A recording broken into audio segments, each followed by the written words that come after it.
കർണാടക ഉപമുഖ്യമന്ത്രി ഡി.കെ. ശിവകുമാറിൻ്റെ പ്രസ്താവന കഴിഞ്ഞ ദിവസം പുറത്തു വന്നു.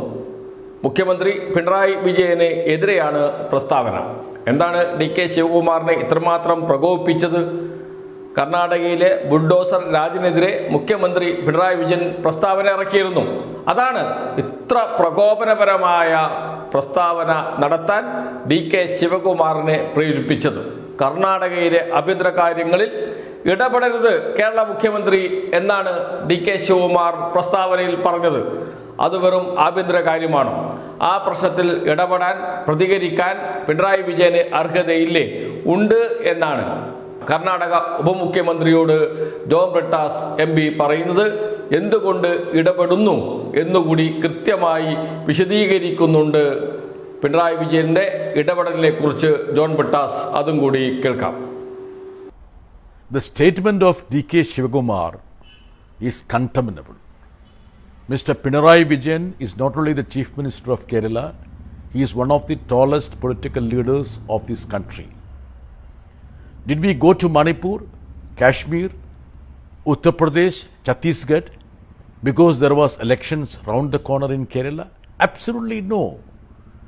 When there is an infringement on the rights of the people, blatant violation of human rights happening, when there is a bulldozer justice that is being carried out, especially in our neighboring state, it's up to us to respond to it and also to send our delegations. Is it not a fact that there was an ostrich policy on the part of the Karnataka government, and only because pressure was mounted and delegations after delegations visited Karnataka, Bangalore, the Congress High Command woke up and instructed the Karnataka government to do justice to the hapless people who have been uprooted from their habitats. So I feel that the Karnataka government and its leaders need to be much more sensitive. And Karnataka is very much part of this nation. It is to be governed by the letter and spirit of the Indian Constitution. Is it not a fact that when the hijab controversy happened in Karnataka, we all commented?